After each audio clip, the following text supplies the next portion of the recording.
قربانی کے دنوں میں قربانی ہی عبادت ہے اور بہت بڑی عبادت. بے شک ایک قربانی تو واجب ہے ہی، ایک سے زیادہ بھی کی جاتی.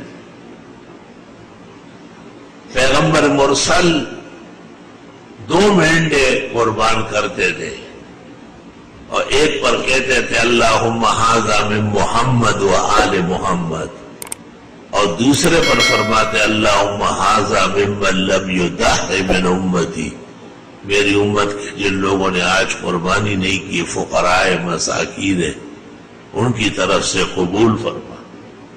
آخری حج کے موقع پر آپ نے 63 اونٹ اپنے ہاتھ سے نہر کیے اور بقیہ کو علی کے حوالے کیا. وہ گھر کا آدمی ہے، داماد ہے، چچا زاد بھائی ہے، یہ کام گھر کے لوگ ہی کرتے ہیں.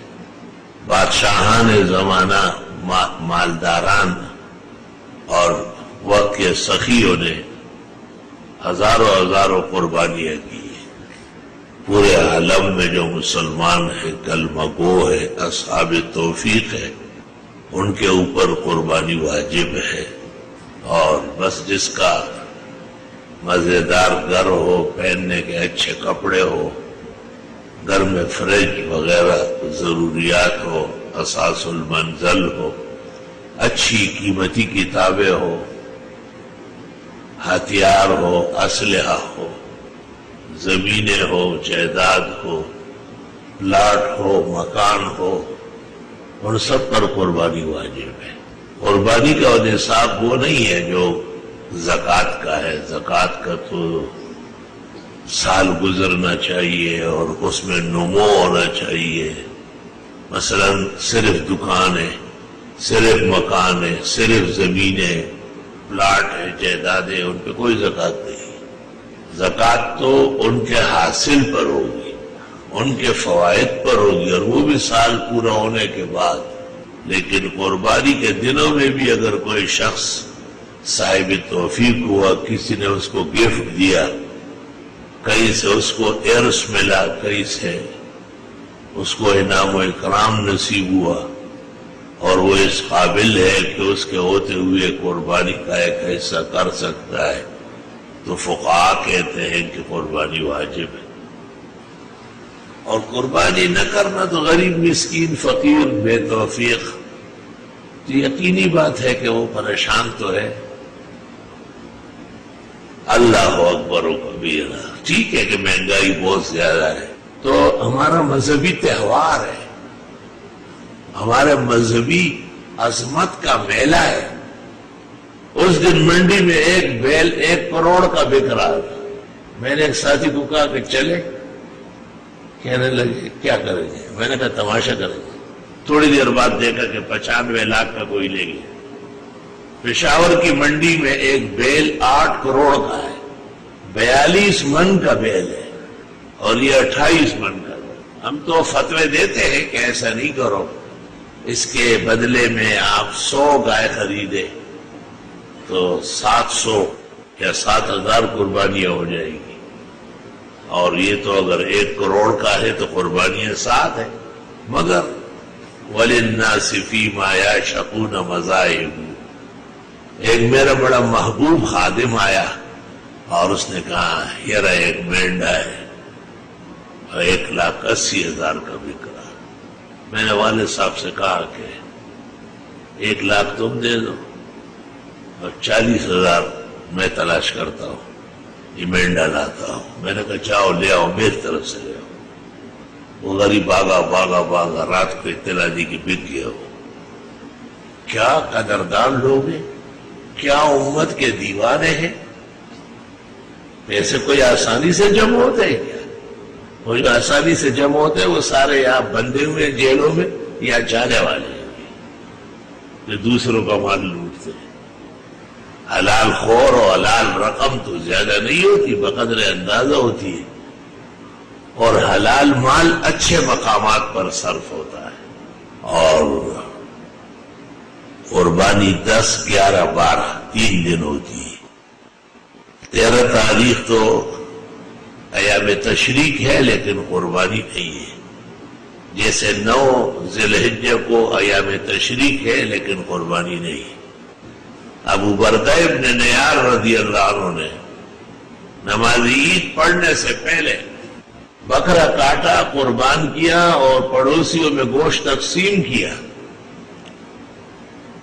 اور عید پڑھنے آیا. اور پیغمبر نے کہا کہ قربانی عید کے بعد ہوگی، اور جس نے پہلے کیا ہے اس نے گھر والوں کے لیے گوشت کا انتظام کیا ہے. ابو بردہ ابن نیار نے کہا وہ جیرانی جیاں، پڑوسی ہمارے بھوکے تھے.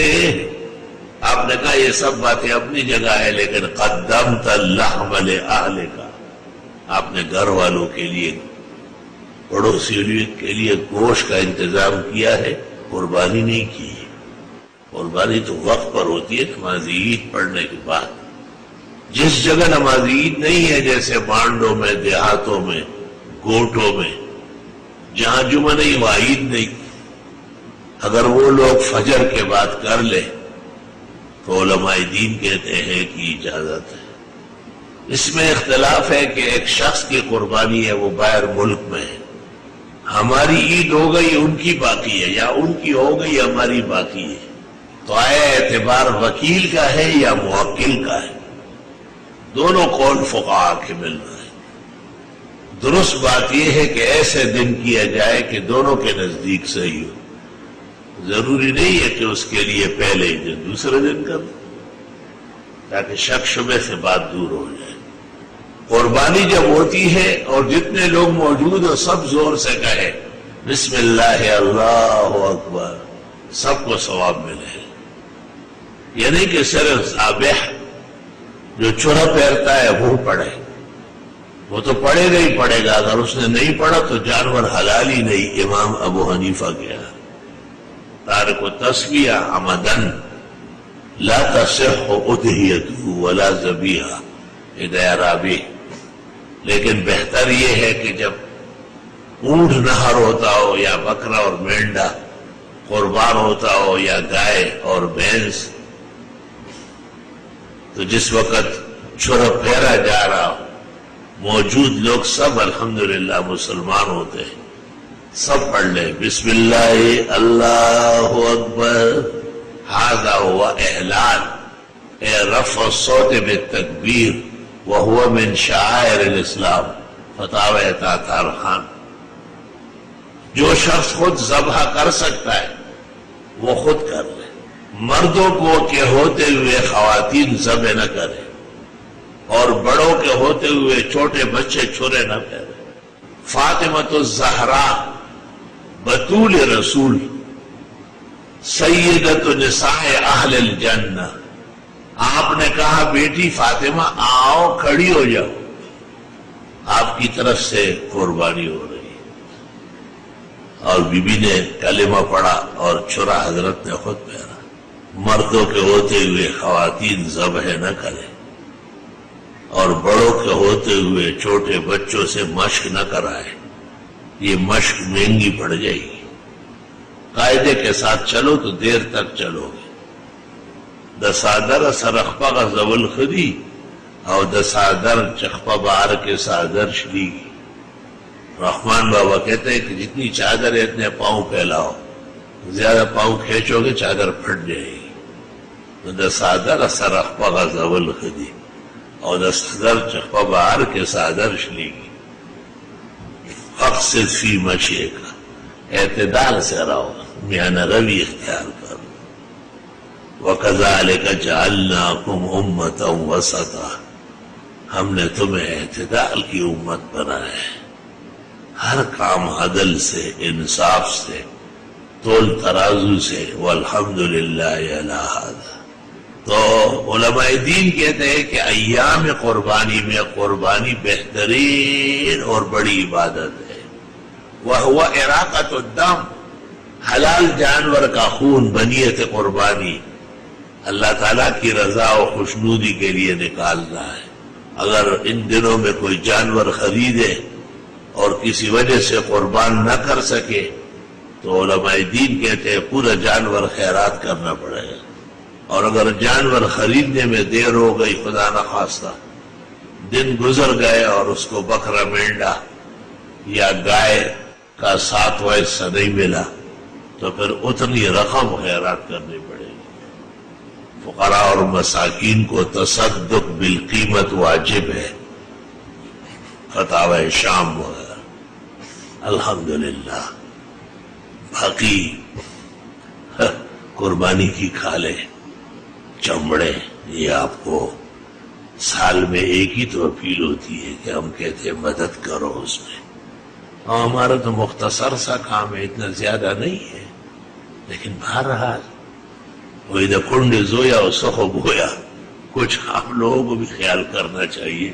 یہ منبر رسول سے اپیل ہوتا ہے اور قرآن و سنت کے مشک و عنبر کے درمیان میں ہوتا ہے، تو اس کی کوئی حیثیت اور وزن مومن مسلم سمجھتا ہے.